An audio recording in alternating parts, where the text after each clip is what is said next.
खोकर पाने का कुछ अलग बात है, रोकर मुस्कुराने का कुछ अलग बात है। हार तो जिंदगी का हिस्सा है मेरे दोस्त, हारने के बाद जीतने का कुछ अलग बात है। नमस्कार दोस्तों, पैंथर एकेडमी में आप सभी लोगों का हार्दिक स्वागत है। उम्मीद है आप सारे लोग स्वस्थ होंगे, मस्त होंगे और अपनी सफलता के लिए निरंतर प्रयासरत होंगे। डेली की तरह आपको ऊर्जावान बनाए रखने के लिए आपके अंदर सकारात्मक ऊर्जा का प्रवाह बना रहे, जिससे आप अपने लक्ष्य को प्राप्त कर सकें। हम लोग सेशन की शुरुआत 2 शब्द मोटिवेशनल कोट से करेंगे। आइए, यहाँ 4 लाइनें दी गई हैं। कई जीत बाकी है, कई हार बाकी है, अभी तो जिंदगी का सार बाकी है, यहां से चले हैं नई मंजिल के लिए, यहां तो एक पन्ना था, अभी पूरी किताब बाकी है। मतलब आप अपने दृढ़ निश्चय को लेकर, संकल्प को लेकर, लक्ष्य को पाने के लिए निरंतर प्रयास करते रहिए, आप निश्चित ही सफल होकर आएंगे। इसी क्रम में आपसे यही गुजारिश रहेगी कि सेशन में शुरुआत से लेकर अंत तक बने रहिए। यह सेशन आपके लिए परीक्षाओं के दृष्टिकोण से अत्यंत महत्वपूर्ण होने वाला है। आइए हम लोग सेशन की शुरुआत करें और यहां पर देखें इस सेशन का पहला महत्वपूर्ण प्रश्न पहला दिया गया है, प्रतिवर्ष राष्ट्रीय खेल दिवस किस दिवस को मनाया जाता है? तो पहला दिया गया 29 जुलाई, दूसरा 29 अगस्त, तीसरा 14 अगस्त और चौथा जो है 7 अगस्त। यहां जो हमारा सही विकल्प है 29 अगस्त प्रतिवर्ष राष्ट्रीय खेल दिवस के रूप में मनाया जाता है 29 अगस्त को। यह किसकी स्मृति में मनाया जाता है? तो major Dhyanchand, major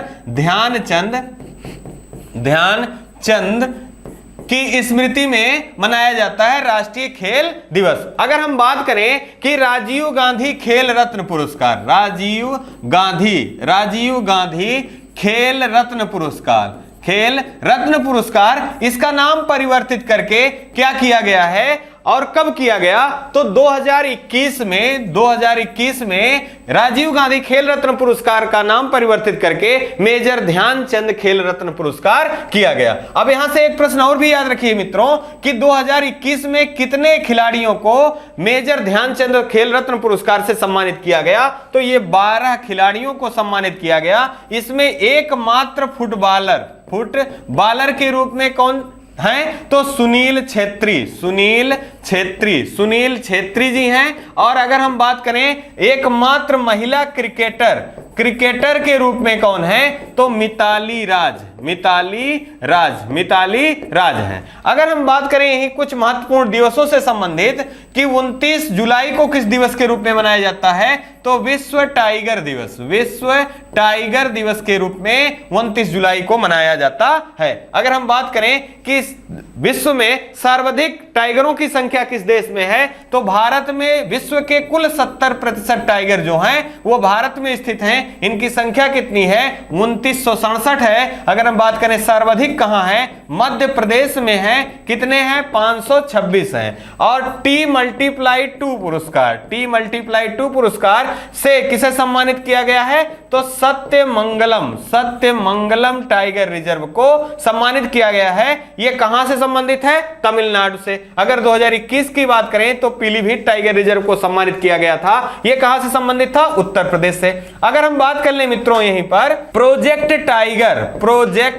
tiger Bharat में कब प्रारंभ किया गया था? तो 1973 ईस्वी में प्रोजेक्ट टाइगर प्रारंभ किया गया था। अगर हम बात करें 14 अगस्त के बारे में तो विभाजन विभीषिका दिवस के रूप में किसे मनाया जाता है? किस दिवस को? तो 14 अगस्त को मनाया जाता है। 2021 से प्रारंभ किया गया। अगर हम बात करें 7 अगस्त के बारे में तो राष्ट्रीय भाला फेंक दिवस कब मनाया जाता है? तो 7 अगस्त को मनाया जाता है। यह भी 2021 से प्रारंभ किया गया क्योंकि 7 अगस्त 2021 को टोक्यो ओलंपिक में नीरज चोपड़ा जी के द्वारा एकमात्र स्वर्ण पदक प्राप्त किया गया था भाला फेंक में। आइए इसी क्रम में कुछ अन्य महत्वपूर्ण जानकारियां याद रखें। यहां मेजर ध्यानचंद जी से संबंधित तो यहां पर आपको ध्यान रखना है मित्रों। देखिए यहां दिखाया गया है हॉकी के जादूगर, मतलब आपसे प्रश्न भी पूछा गया है हॉकी के जादूगर के नाम से किसे जाना जाता है? तो मेजर ध्यानचंद जी को जाना जाता है। इनका जन्म कब हुआ था? 29 अगस्त 1905 ईस्वी में और इनका मृत्यु कब हुआ? 3 दिसंबर 1979 ईस्वी में। और 29 अगस्त को इनका जन्म होने के कारण प्रत्येक वर्ष 29 अगस्त को राष्ट्रीय खेल दिवस के रूप में मनाया जाता है। इनके खेल की उपलब्धियों के संबंध में अगर हम बात करें मित्रों तो देखिए पहला स्वर्ण पदक 1928 के एम्स्टर्डम ओलंपिक में इन्होंने इन्होंने प्राप्त किया, जबकि द्वितीय स्वर्ण पदक 1932 के लॉस एंजल्स में प्राप्त किया और तृतीय स्वर्ण पदक इन्होंने 1936 के बर्लिन ओलंपिक में प्राप्त किया। आइए इसी क्रम में हम लोग अगला प्रश्न देख लें। अगला है अत्यंत महत्वपूर्ण प्रश्न ये भी है, हाल ही में खादी उत्सव का आयोजन कहां किया गया। यहां विकल्प हमारे जो दिए गए मित्रों, पहला अहमदाबाद, दूसरा नागपुर, तीसरा उत्तराखंड, चौथा पुडुचेरी। यहां जो हमारा सही विकल्प होगा, विकल्प नंबर ए सही होगा, अहमदाबाद से प्रारंभ किया गया। अब यहां अहमदाबाद से प्रारंभ किया गया तो आपसे एक प्रश्न पूछा जाता है कि अहमदाबाद किस झील के तट पर है, तो काकेरिया झील जो है इसके तट पर स्थित है अहमदाबाद। और अहमदाबाद किस राज्य का शहर है, गुजरात राज्य का शहर है। अगर हम बात करें यहां गुजरात राज्य से, गुजरात और महाराष्ट्र दो राज्यों का गठन कब किया गया था, 1 मई 1960 ईस्वी में इन दोनों राज्यों का गठन किया गया था। इसी कारण प्रत्येक वर्ष 1 मई को अपना स्थापना दिवस ये दो राज्य गुजरात और महाराष्ट्र राज्य मनाते हैं। अगर हम बात करें खादी उत्सव का संबंध किससे है, तो अभी हाल ही में 75वीं वर्षगांठ मनाई गई। किसकी, आजादी की 75वीं वर्षगांठ मनाया गया और इसी के उपलक्ष्य में खादी उत्सव का आयोजन किया गया प्रधानमंत्री नरेंद्र मोदी जी के द्वारा। कहां पर आयोजित किया गया, अहमदाबाद में आयोजित किया गया। अगर हम बात करें यहां पर प्रधानमंत्री नरेंद्र मोदी जी, साथ ही साथ महिलाओं के द्वारा, गांधी जी के द्वारा जो चलाया जाता चरखा, उस चरखे को चलाकर सूत का निर्माण किया गया। साथ ही साथ यहां से आपको ध्यान रखना है कि अहमदाबाद और जयपुर दो ऐसे शहर हैं जिसको यूनेस्को के द्वारा विरासत स्थल के रूप में चिन्हित किया गया था। आपको ध्यान रखना है कि यूनेस्को के द्वारा पहला विश्व विरासत स्थल के शहर के रूप में किसे चिन्हित किया गया था, तो अहमदाबाद को, और दूसरा कौन है, तो ये जयपुर है। अगर हम बात करें यहीं पर विश्व में 50 रहने योग्य शहरों की सूची में किन दो भारतीय शहरों को चुना गया था, तो पहला अहमदाबाद है और दूसरा केरल जो है ये विश्व के 50 रहने योग्य स्थलों की सूची में चिन्हित किए गए हैं। अगर हम बात करें यही हाल ही में संस्कृति महोत्सव का आयोजन किया गया, ये कौन से क्रम का था और इसका आयोजन कहां किया गया, ये आपको ध्यान रखना है। तो ये क्रम इसका मित्रों 12वां था। इसका आयोजन कहां किया गया, आंध्र प्रदेश में किया गया था। अगर हम बात कर ले हाल ही में भारत रंग महोत्सव का शुभारंभ किया गया था, जो कि एशिया का सबसे बड़ा महोत्सव है। इसका आयोजन महाराष्ट्र राज्य से प्रारंभ किया गया और इसका उद्घाटन किसने किया, राज्यपाल महोदय के द्वारा किया गया। महाराष्ट्र के राज्यपाल कौन है, भगत सिंह कोश्यारी जी द्वारा किया गया। आइए इसी क्रम में यहां देखिए एक पिक्चर के माध्यम से महिलाओं को सूत काटते हुए साथ ही साथ प्रधानमंत्री नरेंद्र मोदी जी को भी दिखाया गया है और इसका उद्घाटन किसने किया है, प्रधानमंत्री नरेंद्र मोदी जी द्वारा इसका उद्घाटन किया गया है। अभी हाल ही में आपको ध्यान रखना है, हेरात पर्व का संबंध भारत के किस राज्य से है, तो हेरात पर्व का संबंध जम्मू कश्मीर राज्य से है। रथ यात्रा का संबंध किससे है, तो उड़ीसा के पुरी से रथ यात्रा निकाली जाती है, तो रथ यात्रा का संबंध किससे है, उड़ीसा राज्य से है। आइए इसी क्रम में अगला देख लें, हाल ही में बिहार राज्य के विधानसभा अध्यक्ष के रूप में किसे चुना गया, पहला दिया गया है विजय कुमार सिन्हा, दूसरा राहुल नार्वेकर, तीसरा अवध बिहारी चौधरी, चौथा रितु खंडूरी। अत्यंत महत्वपूर्ण प्रश्न है। यहां जो हमारा सही विकल्प होगा, विकल्प नंबर सी सही होगा, अवध बिहारी चौधरी जी को बिहार के विधानसभा अध्यक्ष के रूप में चुना गया है। अगर हम बात करें हाल ही में बिहार चर्चा में रहा, यहां पर आपको देखना है कि बिहार में नीतीश कुमार जी ने 8वीं बार मुख्यमंत्री के रूप में शपथ लिया। पहले इन्होंने भाजपा के द्वारा गठबंधन करके सरकार बनाई थी, अब भाजपा से गठबंधन तोड़कर इन्होंने आरजेडी के साथ सरकार बनाई और 8वीं बार मुख्यमंत्री के पद का शपथ लिया। अगर बात करें उप मुख्यमंत्री के रूप में किसने शपथ लिया तो तेजस्वी यादव ने शपथ लिया। अगर हम बात करें मित्रों बिहार राज्य के गठन की, तो बिहार राज्य का गठन कब किया गया था तो 1913 ईस्वी में किया गया था। इसकी राजधानी क्या है, इसकी राजधानी पटना है और इसके राज्यपाल कौन है तो फागू चौहान जी जो हैं ये बिहार राज्य के राज्यपाल हैं। अगर हम बात कर ले यही अन्य प्रश्न के रूप में, यहां विकल्प के रूप में राहुल नार्वेकर दिया गया है। आपको ध्यान रखना है महाराष्ट्र राज्य में, हाल ही में महाराष्ट्र राज्य में भी राजनीतिक उथल पुथल हुआ है, तो यहां पर मुख्यमंत्री के रूप में किसने शपथ लिया है तो एकनाथ शिंदे जी ने मुख्यमंत्री का शपथ लिया है और उप मुख्यमंत्री के रूप में देवेंद्र फडणवीस ने लिया है। अगर हम बात करें राहुल नार्वेकर जी के बारे में तो महाराष्ट्र राज्य के विधानसभा अध्यक्ष के रूप में राहुल नार्वेकर जी को चुना गया और ये भारत के सबसे कम उम्र के विधानसभा अध्यक्ष कौन है तो राहुल नार्वेकर हैं। अगर हम बात करें यही रितु खंडूरी जी के बारे में तो उत्तराखंड की पहली महिला विधानसभा अध्यक्ष के रूप में किसे नियुक्त किया गया है तो रितु खंडूरी जी को नियुक्त किया गया है। साथ ही साथ आपको इतिहास से एक प्रश्न याद रखना है कि महात्मा गांधी जी बिहार किसके बुलाने पर गए थे तो राजकुमार शुक्ल जी के बुलाने पर महात्मा गांधी जी बिहार गए थे। साथ ही साथ आपको याद रखना है वीर कुंवर सिंह का संबंध, स्वतंत्रता संग्राम सेनानी है, वीर कुंवर सिंह का संबंध किस राज्य से है तो वीर कुंवर सिंह का संबंध जो है ये बिहार राज्य से है। आइए इसी क्रम में यहां देखिए एक पिक्चर के माध्यम से विधानसभा अध्यक्ष जी का पिक्चर दिखाया गया है। आपको ध्यान रखना है कि बिहार में विधानसभा की कितनी सीटें हैं टोटल 243 सीटें हैं। आपसे एक प्रश्न पूछा जाता है मित्रों, अत्यंत महत्वपूर्ण है, आप ध्यान रखिए।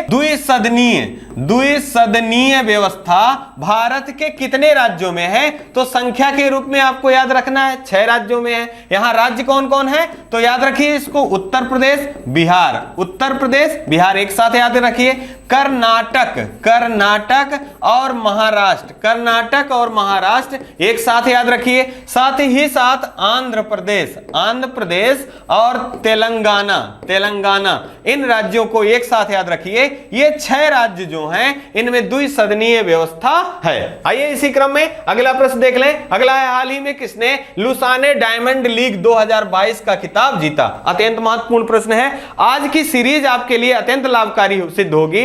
खोल दे पंख मेरे कहता है परिंदा, अभी उड़ान बाकी है, जमी नहीं है मंजिल मेरी, अभी पूरा आसमान बाकी है। निरंतर आप प्रयास करते रहिए और निरंतर आप अगर अपने लक्ष्य के प्रति बने रहेंगे तो निश्चित ही सफलता आपके हाथ आनी ही आनी है। आइए इसी क्रम में हम लोग देखें इस प्रश्न का जो विकल्प दिया गया, पहला नीरज चोपड़ा, दूसरा एंडरसन पीटर्स, तीसरा मरियप्पन थंगावेलु, चौथा देवेंद्र झंझरिया। यहां जो हमारा सही विकल्प होगा यह विकल्प नंबर ए सही होगा। नीरज चोपड़ा ने लुसाने डायमंड लीग में स्वर्ण पदक प्राप्त किया है और भारत के लिए ऐसा करने वाले ये पहले व्यक्ति हैं, पहले खिलाड़ी हैं जिन्होंने लुसाने डायमंड लीग में स्वर्ण पदक प्राप्त किया।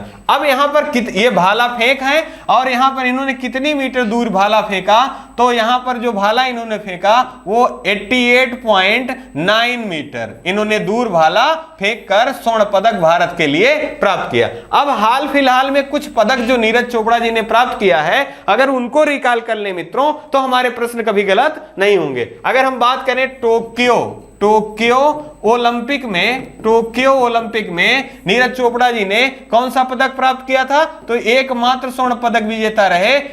इसमें इन्होंने 87.58 मीटर दूर भाला फेंका और भारत के लिए स्वर्ण पदक प्राप्त किया था। अगर हम बात कर लें विश्व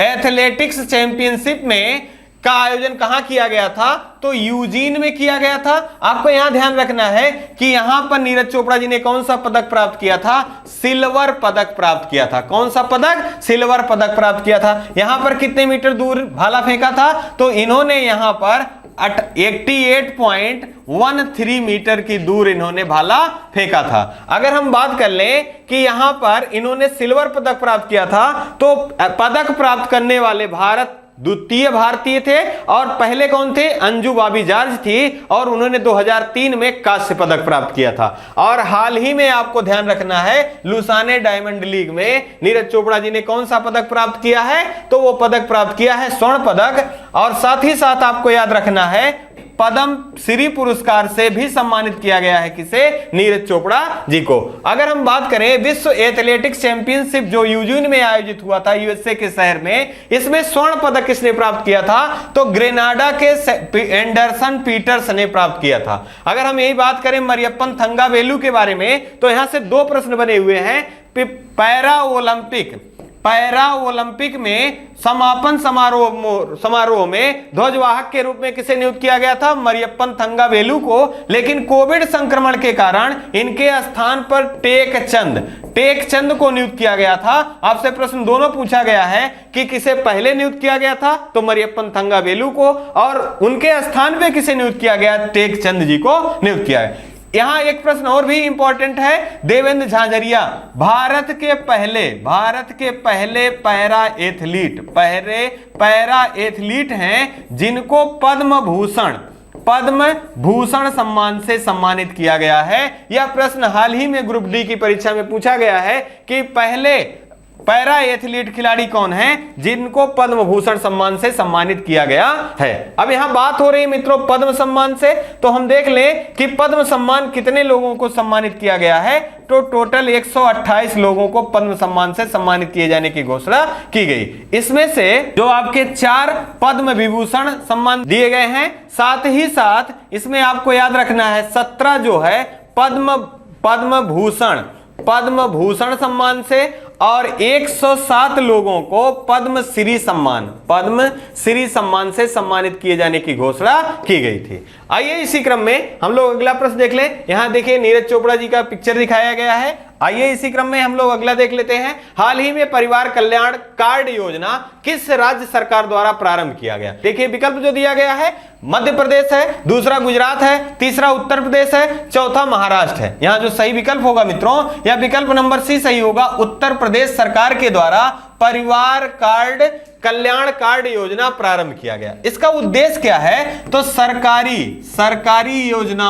सरकारी योजनाओं का पता लगाने के लिए कि जो सरकारी योजनाएं चल रही हैं तो किन किन व्यक्तियों को या किनको सरकारी योजनाओं का लाभ मिल रहा है, या कौन सी योजना का लाभ किसे प्राप्त हो रहा है। इसका उद्देश्य जो है ये 12 डिजिट का 12 अंक का एक कार्ड होगा, और इस कार्ड के माध्यम से परिवार में सरकारी योजनाओं को लाभ प्राप्तकर्ता का पहचान किया जा सकता है। अब अगर हम बात करें उत्तर प्रदेश की कुछ महत्वपूर्ण योजनाओं के संबंध में मित्रों, तो हाल ही में उत्तर प्रदेश सरकार के द्वारा पंचामृत योजना प्रारंभ किया गया। यह किससे संबंधित है? तो यह किसानों की आय को दोगुना करने से संबंधित है। अगर हम बात कर लें स्कूल चलो अभियान किस राज्य के द्वारा प्रारंभ किया गया? तो यह भी उत्तर प्रदेश के द्वारा प्रारंभ किया गया। कहां से? श्रावस्ती से प्रारंभ किया गया। अगर हम बात करें मित्रों विश्व विरासत स्थल कहां पर बनाए जाने की घोषणा की गई? तो उत्तर प्रदेश के नोएडा में विश्व विरासत स्थल बनाए जाने की घोषणा की गई। आपको एक अत्यंत महत्वपूर्ण प्रश्न, एससीओ के द्वारा संघाई सहयोग संगठन के द्वारा किसे सांस्कृतिक राजधानी के रूप में चिन्हित किया गया है? तो वाराणसी को सांस्कृतिक राजधानी के रूप में चिन्हित किया गया है एससीओ के द्वारा। अगर हम बात करें कि अमृत सरोवर भारत में पहली बार कहां स्थापित किया गया? तो रामपुर उत्तर प्रदेश में अमृत सरोवर भारत में पहली बार स्थापित किया गया। तराई हाथी रिजर्व, तराई हाथी रिजर्व बनाए जाने की घोषणा कहां की गई? तो तराई हाथी रिजर्व बनाए जाने की घोषणा उत्तर प्रदेश सरकार के द्वारा की गई। आइए इसी क्रम में एक उत्तर प्रदेश के मैप के द्वारा देखें। देखिए यहां प्रश्न पूछा जाता है आपसे मित्रों कि उत्तर प्रदेश का सबसे पूर्वी जिला कौन सा है? तो देखिए सबसे पूर्वी जिला जो उत्तर प्रदेश का है ये बलिया है। सबसे पूर्वी जिला कौन सा है मित्रों? बलिया है। अगर हम बात करें सबसे दक्षिणी जिला कौन सा है? तो यहां देखिए दक्षिणी जिला जो है ये सोनभद्र है, ये दक्षिणी जिला है। और सोनभद्र भारत का एकमात्र जिला है जो कि 4 राज्यों से अपनी सीमा साझा करता है। कौन कौन से राज्यों से? बिहार से सीमा साझा करता है, मध्य प्रदेश से साझा करता है, छत्तीसगढ़ से साझा करता है और उत्तराखंड से सीमा साझा करता है। साथ ही साथ अगर उत्तर में देखें सबसे उत्तरी जिला कौन सा है? तो यहां देखिए सहारनपुर जो है ये उत्तर प्रदेश का सबसे उत्तरी जिला है। साथ ही साथ अगर हम बात करें पश्चिमी जिला के रूप में कौन है? तो पश्चिमी जिला के रूप में शामली जो है ये शामली उत्तर प्रदेश का सबसे पश्चिमी जिला है। अगर हम बात कर लें कि मध्य प्रदेश से तीनों तरफ से घिरा हुआ कौन सा जिला है? तो मध्य प्रदेश से तीनों तरफ से घिरा हुआ जिला जो है ये ललितपुर है। और उत्तर प्रदेश अपना सर्वाधिक सीमा किससे साझा करता है? तो ये मध्य प्रदेश के द्वारा ही साझा करता है। आइए इसी क्रम में हम लोग अगला प्रश्न देख लें। अगला है हाल ही में किस देश के द्वारा न्यूनतम प्रजनन दर, यहां देखिए प्रश्न पे आपको ध्यान देना है कि न्यूनतम प्रजनन दर का रिकॉर्ड बनाया गया। तो यहां दिया गया पहला भारत, दूसरा चीन, तीसरा उत्तर कोरिया और चौथा जो है दक्षिण कोरिया। यहां जो सही हमारा विकल्प है विकल्प नंबर डी सही होगा। दक्षिण कोरिया के द्वारा न्यूनतम प्रजनन दर का रिकॉर्ड बनाया गया। ये 1970 के दशक से ही यहां प्रजनन दर में गिरावट देखी जा रही थी। उस दौरान कितना था? 4.38 लगभग प्रजनन दर थी और वर्तमान में कितनी हो गई है? तो 2021 की रिपोर्ट के अनुसार 0.18% यहां की प्रजनन दर हो गई है, जो कि विश्व में सबसे कम प्रजनन दर कहां है? तो दक्षिण कोरिया में है। अब यहां से एक प्रश्न अत्यंत महत्वपूर्ण पूछ लिया जाता है कि दक्षिण कोरिया की राजधानी क्या है? तो दक्षिण कोरिया की राजधानी सियोल। दक्षिण कोरिया की राजधानी क्या है? सियोल है। जबकि उत्तर कोरिया की राजधानी क्या है? प्योंगयांग है। आपको ध्यान रखना है। आपसे प्रश्न पूछा जाता है 38वीं समांतर रेखा किन किन को विभाजित करती है? तो उत्तरी कोरिया और दक्षिणी कोरिया को विभाजित करने वाली रेखा कौन है? 38वीं समांतर रेखा है। अगर हम बात करें यहीं पर 17वीं समांतर रेखा किन किन को विभाजित करती है? तो उत्तरी वियतनाम और दक्षिणी वियतनाम को अलग करने वाली रेखा का क्या नाम है? तो 17वीं समांतर रेखा है। और 49वीं समांतर रेखा यूएसए और कनाडा, 49वीं समांतर रेखा जो है ये यूएसए और कनाडा को अलग करती है। अगर हम बात करें मित्रों भारत के संबंध में कि भारत का टोटल फर्टिलिटी दर क्या है, तो हाल ही में यहां पर गिरावट, मामूली सा गिरावट दर्ज किया गया है, जो कि 2.1% प्रजनन दर था, अब घट के 2.0 जो है भारत की प्रजनन दर है। आइए इसी क्रम में हम लोग यहां देखिए साउथ कोरिया की एक मैप को दिखाने की कोशिश की गई है। देखिए यहां पर आपका नॉर्थ कोरिया और यहां देखिए आपका साउथ कोरिया है और इसी के बगल में देखिए जापान लगा हुआ है। मतलब दक्षिण कोरिया और जापान के मध्य में स्थित है साउथ कोरिया और इसकी राजधानी कहां है? सियोल। देखिए यहां मैप के द्वारा दिखाए जाने की कोशिश की गई है। आइए इसी क्रम में अगला प्रश्न देख लें। हाल ही में विश्व फुटबॉल महासंघ के द्वारा किस देश के फुटबॉल संघ को निलंबन को रद्द कर दिया गया? अब यहां देखिए पहला है भारत, दूसरा पाकिस्तान, तीसरा कतर दोहा, चौथा स्विट्जरलैंड। यहां जो हमारा सही विकल्प होगा मित्रों भारत के भारतीय फुटबॉल संघ बाल संघ को निरस्त कर दिया गया। किसके द्वारा? जो निलंबन किया गया था, किसके द्वारा? फीफा के द्वारा। फीफा के द्वारा जो निलंबन किया गया था उसे निरस्त कर दिया गया। अब यहां भारतीय फुटबॉल संघ की स्थापना कब हुई थी? तो 1937 ईस्वी में इसकी स्थापना हुई थी, जबकि फीफा के द्वारा 1949 में इसे प्रमाणित किया गया था। अगर हम बात करें कि फीफा की स्थापना कब की गई थी? 1904 ईस्वी में फीफा की स्थापना की गई थी। इसका मुख्यालय कहां है? ज्यूरिख। ज्यूरिख में इसका मुख्यालय है। और ज्यूरिख किसका शहर है? स्विट्जरलैंड का शहर है। और स्विट्जरलैंड की राजधानी क्या है? स्विट्जरलैंड की राजधानी बर्न है। और इनके प्रमुख कौन है? तो जियानी इन्फेंटिनो जो है इसके प्रमुख हैं। अगर हम बात कर लें कि हाल ही में चर्चा में रहा था अंडर 17 महिला फुटबॉल कप का आयोजन कहां किया जाएगा? तो यह भारत में किया जाना तय था। निरस्त के कारण इसे भी निरस्त किया गया था, लेकिन निलंबन जो रद्द किया गया, अब यह अंडर 17 महिला फुटबॉल कप का आयोजन भी भारत में किया जाएगा। अगर हम एक प्रश्न के रूप में देखें कि फीफा फुटबॉल विश्व कप का आयोजन कहां किया जाएगा 2022 में? तो दोहा कतर में इसका आयोजन किया जाएगा। और यह अत्यंत महत्वपूर्ण प्रश्न है, आपको याद रखना है। फीफा विश्व फुटबॉल कप कहां आयोजन किया जाएगा? दोहा कतर में। अगर हम बात कर लें यही मित्रों 13वां world cup cricket world cup 13वां क्रिकेट वर्ल्ड कप का आयोजन कहां किया जाएगा? तो 2023 में भारत में किया जाएगा। अगर हम बात कर ले यही मित्रों अगले प्रश्न टी20 एशिया कप का आयोजन कहां पर चल रहा है? तो यह आयोजन यूएई में चल रहा है। और इसका पहले आयोजन कहां होना था? श्रीलंका में आयोजित होना था, लेकिन राजनीतिक अस्थिरता के कारण यहां से यूएई में इसे स्थगित किया गया। आइए इसी क्रम में यहां देखिए फीफा फुटबॉल कप के बारे में एक पिक्चर के माध्यम से दिखाए जाने की कोशिश की गई है। आपको याद रखना है इसकी स्थापना 1904 में हुआ था। इसका मुख्यालय ज्यूरिख में है। और भारतीय संघ की बात करें तो 1937 में हुआ था। और 1949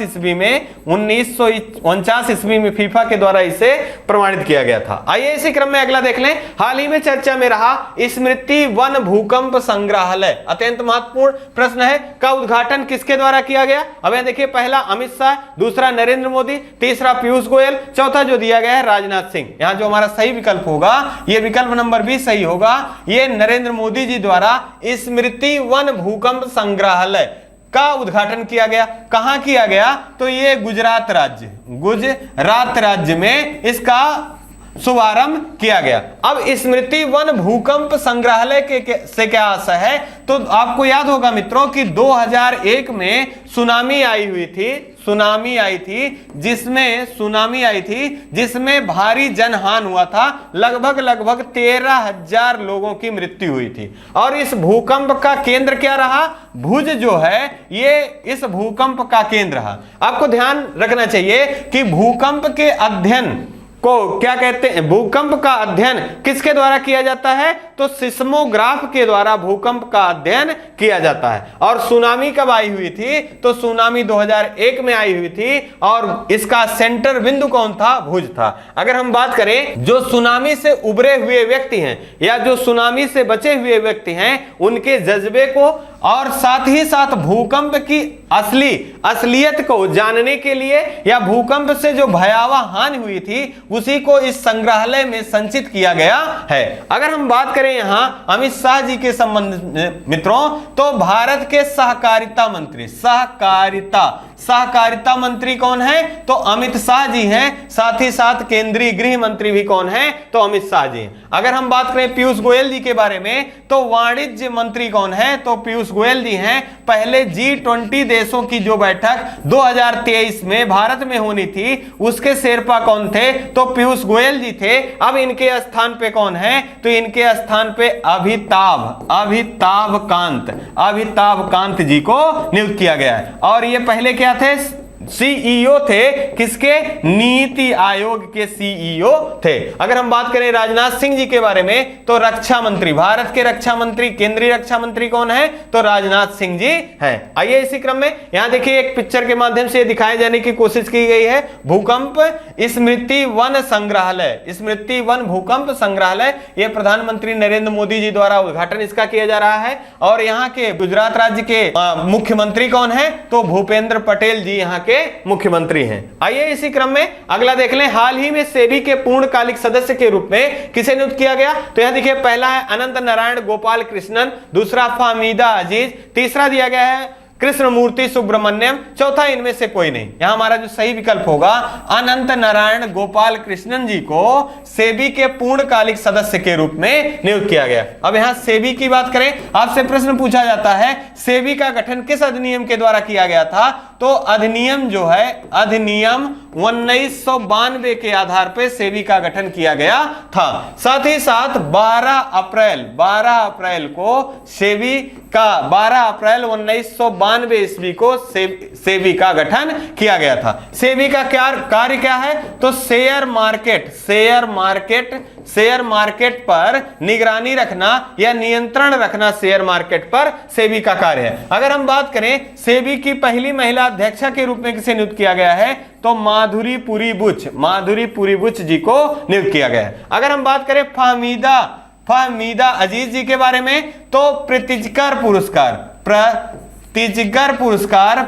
पुरस्कार 2022 ये किस क्षेत्र में दिया जाता है? तो ये पत्रकारिता के क्षेत्र में दिया जाने वाला पुरस्कार है। और 2022 का किसे दिया गया है? तो फाहमीदा अजीज को दिया गया है। ये किस देश की हैं? बांग्लादेश की हैं। अगर हम बात करें कृष्णमूर्ति सुब्रमण्यम के बारे में तो आईएमएफ के कार्यकारी निदेशक के रूप में किसे नियुक्त किया गया है? तो कृष्णमूर्ति सुब्रमण्यम को नियुक्त किया गया है। आईएमएफ का फुल फॉर्म क्या है? International monetary fund. इसकी स्थापना 1944 ईस्वी में हुआ था। और इसका मुख्यालय कहां है? तो इसका मुख्यालय वाशिंगटन डीसी में है। इसके प्रमुख कौन है? क्रिस्टीना जॉर्जिवा है। और आईएमएफ की दीवार पर पहली भारतीय महिला जिसका पिक्चर लगा है वो कौन है? तो गीता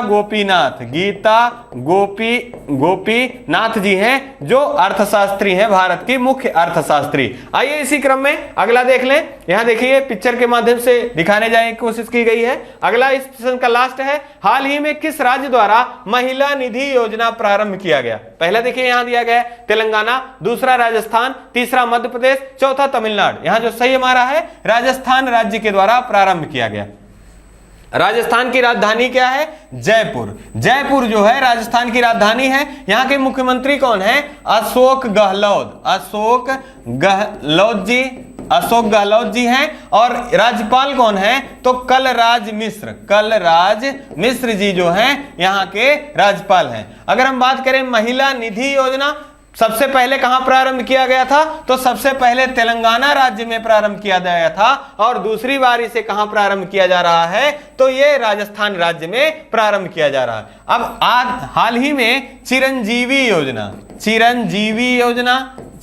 योजना अब और अनुकृति योजना का संबंध या बोल्ड योजना का संबंध किस राज्य से है? तो राजस्थान राज्य से है। राजस्थान का गठन कब किया गया था? 1949 ईस्वी में किया गया था। हाल ही में राजस्थान ने अपना 72वां स्थापना दिवस भी मनाया है। साथ ही साथ आपको याद रखना है सांभर झील का संबंध और स्टैच्यू ऑफ पीस का संबंध किस राज्य से है? तो राजस्थान राज्य से है। आइए इसी क्रम में अगला देख लिए। यहाँ मुख्यमंत्री गहलोत सरकार जी के द्वारा देखिए यहाँ राजस्थान सरकार की महिला निधि योजना का लोकार्पण किया जा रहा है मुख्यमंत्री जी के द्वारा। आइए इसी क्रम में हम लोग कल के जो प्रश्न हैं उनका रिवीजन कर लेते हैं। क्विक रिवीजन के रूप में हाल ही में विश्व भर में महिला समानता दिवस के रूप में कब मनाया गया? तो 26 अगस्त को महिला समानता दिवस के रूप में मनाया जाता है। हाल ही में विश्व भर में अकेले उड़ान भरने वाले सबसे कम उम्र के पुरुष कौन है? मैक रदरफोर्ड हैं। अगर अगले प्रश्न को देखें, हाल ही में राष्ट्रपति श्रीमती द्रौपदी मुर्मू जी द्वारा कितने शिक्षकों को 2022 का राष्ट्रीय शिक्षक पुरस्कार प्रदान किया गया? तो 46 लोगों को। अगर हम बात करें अगले प्रश्न के रूप में, हाल ही में 14वीं अंडर 18 एशियन वॉलीबॉल चैंपियनशिप 2022 का खिताब किसने जीता? तो जापान ने जीता, स्वर्ण पदक प्राप्त करके ये पदक तालिका में पहले स्थान पे, जबकि भारत का स्थान यहां पर आपको ध्यान रखना है, कांस्य पदक भारत ने पहली बार प्राप्त किया, और किसको पराजित करके? दक्षिण कोरिया को पराजित करके। अगला है, हाल ही में चर्चा में रही कुशियारा नदी, तो यह इसका संबंध किससे है? बांग्लादेश की यह नदी है, और भारत और बांग्लादेश में कुशियारा नदी के जल संबंधी समझौता ज्ञापन हस्ताक्षर किया गया। अगला है, हाल ही में किसे पुलित्जर पुरस्कार 2022 से सम्मानित किया गया? अभी हम लोगों ने बात किया फाहमीदा अजीज, इनका संबंध किस देश से है? बांग्लादेश से है। अगले प्रश्न के रूप में देखें, हाल ही में चर्चा में रहा अनंगताल झील, जिसे हाल ही में राष्ट्रीय महत्व का घोषित किया गया, तो ये कहां से संबंधित है? तो नई दिल्ली से संबंधित है। और दिल्ली का स्थापना किस राजवंश के लोगों ने किया था? तो तोमर वंश के अनंतपाल ने किया था, इसी नाते इसका झील का नाम अनंतताल रखा गया। अगला है, हाल ही में चर्चा में रहा अंतरराष्ट्रीय फिल्म महोत्सव का शुभारंभ कहां से किया जाएगा? तो ये शिमला में किया जाएगा, और क्रम क्या होगा? ये 8वां है, आपको ध्यान रखना है। अगर अगले प्रश्न के रूप में देखें, तो हाल ही में चर्चा में रहा नीति आयोग के द्वारा किसे आकांक्षी जिले के रूप में चुना गया? तो उत्तराखंड का हरिद्वार है, इसे आकांक्षी जिले के रूप में चुना गया। अगले प्रश्न के रूप में देखें, हाल ही में चर्चा में रहा भारत के 49वें मुख्य न्यायाधीश के रूप में किसने शपथ लिया? तो यू ललित जी ने 49वें भारत के मुख्य न्यायाधीश के रूप में शपथ लिया। अब भारत में मुख्य न्यायाधीशों की संख्या कितनी है? 33 + 1, 33 न्यायाधीश और 1 मुख्य न्यायाधीशों की संख्या है। इसी क्रम में यह सेशन यहीं पर समाप्त हो रहा है, और आपसे यही गुजारिश रहेगी, अगर यह सेशन आपको पसंद आ रहा है तो चैनल को लाइक करना, सब्सक्राइब करना, और अपने कमेंट के माध्यम से अपना प्रेम स्नेह बताना या जताना ना भूलें। आप अपना और अपने परिवार का खूब सारा ध्यान रखें। जय हिंद, जय भारत।